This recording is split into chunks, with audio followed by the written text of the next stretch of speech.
नमस्कार. नमस्कार. मी डॉक्टर विश्वास आरोटे, राज्य सरचिटणीस, महाराष्ट्र राज्य पत्रकार संघ, मुंबई.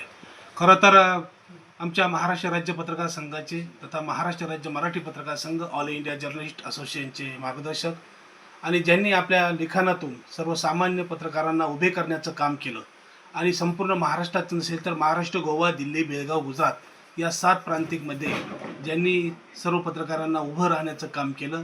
याचबरोबर पत्रकारिता असेल, शैक्षणिक क्षेत्र असेल, सर्व क्षेत्रामध्ये ज्यांनी आपलं आयुष्य समाजासाठी अर्पित केलं असे आमचे वंदनीय, अतुलनीय आणि आमचे संघटनेचे फायर ब्रिगेड म्हणून ब्रँड ज्यांच्याकडे पाहिलं जातं ते संजयजी भोकरे साहेब यांच्यावर 2 दिवसापूर्वी त्यांना जिवे मारण्याचा कट रचण्यात आला.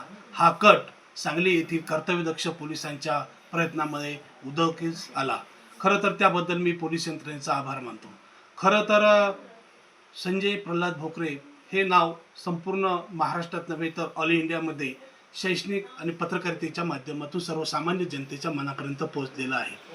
संजय भोकरे यांनी आपल्या आयुष्यामध्ये या समाजासाठी आपण काहीतरी देणं लागतं ही उदांत भावना मनात ठेवून शैक्षणिक कार्य असेल, त्यानंतर ते शिवछत्रपती क्रीडा पुरस्कार महाराष्ट्र शासनाचे प्राप्त आहेत. याचबरोबर लाखो विद्यार्थ्यांना त्यांनी घडवलं.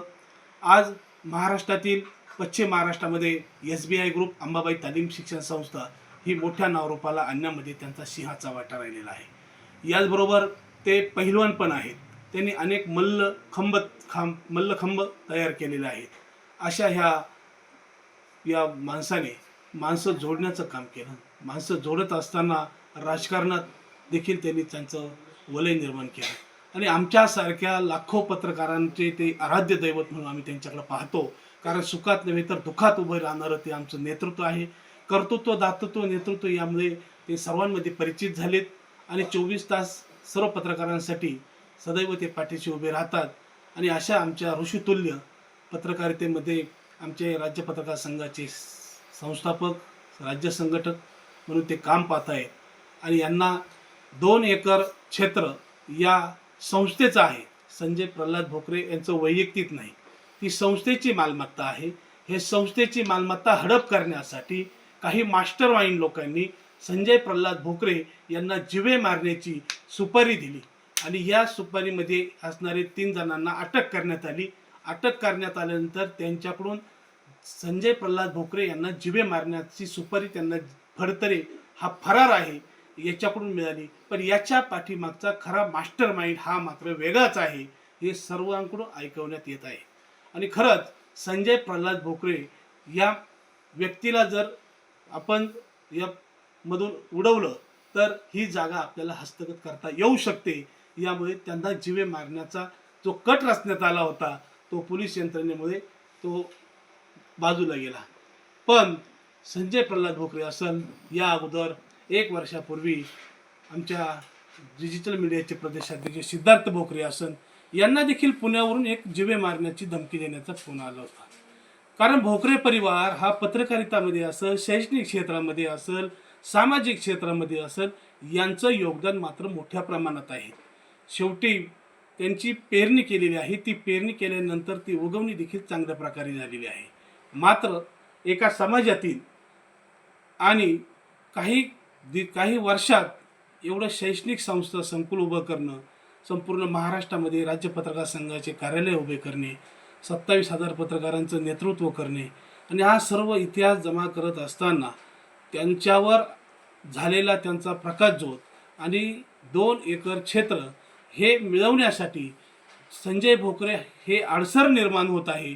हा त्यांचा असलेला जो आडवा येण्याचा प्रयत्न संजय भोकरे हे यांना सुपारी देऊन मारण्याचा प्रयत्न ज्यांनी कोणी केला असेल त्या मास्टर माइंडला देखील आम्ही सांगू शकतो का आम्ही देखील तेवढे कमी नाही. कारण आम्ही आमच्या पत्रकारिता करत असताना आम्ही आमच्या राज्यातील आमच्या राज्यातील कोणताही पत्रकार असो त्याच्या केसालाही कोणी धक्का लावला तर आम्ही शांत बसणार नाही. कारण आम्ही चांगल्याला चांगले म्हणणारे आहोत आणि चांगल्यासाठी चांगले करत आहोत. त्यामुळे संजय प्रल्हाद भोकरे यांचा जो कोणी मास्टर माइंड असेल या प्रकरणातील त्याचा गृह विभागाने तातडीने तपास लावावा. कारण त्यांना देखील Z+ सुरक्षा देण्यात यावी. कारण Z+ सुरक्षा इतकी महत्त्वाची आहे का सांगली जिल्ह्यामध्ये देखील आता अशा प्रकारचे पिस्तूल, बनावट पिस्तूल उत्तर प्रदेशातून आणून आणि सुपाऱ्या देऊन चांगल्या लोकांना मागील काही वर्षापूर्वी कॉम्रेड पानसरे यांचा देखील असाच मृत्यू झाला. त्यामुळे मी राज्याचे गृहमंत्री नामदार देवेंद्र फडणवीस यांना विनंती कराल का संजय प्रल्हाद भोकरे यांना तातडीने सुरक्षा वाढवावी, याच्यातील मास्टर माइंडचा तपास करण्यासाठी वेगळी टीम तयार करण्यात यावी. अन्यथा राज्यभरामध्ये आम्ही याविषयी सर्व निवेदन देणार आहोत. राज्यातील सर्व पत्रकार रस्त्यावर उतरतील आणि आझाद मैदानावर जोपर्यंत ह्या प्रकरणाचा तपास योग्य लागत नाही तोपर्यंत आम्ही आझाद मैदानावर उपोषणाला बसणार आहोत. तरी राज्याच्या मुख्यमंत्र्यांनी या प्रकरणाचा सडेतोड तपास लावावा. कारण सध्या खरात बाबा प्रकरण, त्यानंतर वडगावचं प्रकरण हे अत्यंत चांगल्या प्रकारे त्यांनी हाताळलं आणि सांगलीतील प्रकरण देखील ते चांगल्या प्रकारे हाताळतील अशी आम्हा सर्व पत्रकारांना अपेक्षा आहे. त्यामुळे सांगली येथील मास्टर माइंड कोण फडतरी असो नाही तर फाडतूस असो, आम्ही कुणाला घाबरत नाही. त्यामुळे अशा मास्टर माइंडचा शोध घ्यावा आणि जो कोणी असे प्रकार करणारे जे लोक असतील यांच्यावर आळा बसावा अशी मी राज्य पत्रकार संघाच्या वतीने विनंती करतो. आणि राज्यातील पत्रकारांना देखील विनंती करेन का प्रत्येकाने प्रत्येक जिल्ह्यामध्ये जाऊन, प्रत्येक तालुक्यात जाऊन या प्रकरणाबाबत निवेदन देऊन, कारण आज संजय प्रल्हाद भोकरे यांच्यावर जरी वेळ असेल, उद्या आपल्यावर देखील ही वेळ आहे. कारण आता आपण शासनाकडे मागच्या वेळेस बोललो होतो, लाडका भाऊ, लाडकी बहीण, लाडका पत्रकार. अरे लाडका पत्रकाराला देखील संरक्षण मिळालं पाहिजे. 24 तास जनतेचे प्रश्न आपण सोडवत असताना, जनतेच्या प्रश्नांना न्याय देत असताना आपल्यावर वेळ आल्यानंतर जर कोणी येत नसेल तर यावेळेस संघटना आपल्या पाठीशी आहे. आणि म्हणून माझ्या राज्यातील कोणत्याही पत्रकाराच्या केसाला जरी धक्का लागला तर जशाच तसं उत्तर देण्याची आमची ताकद आमच्या राज्य पत्रकार संघामध्ये आहे.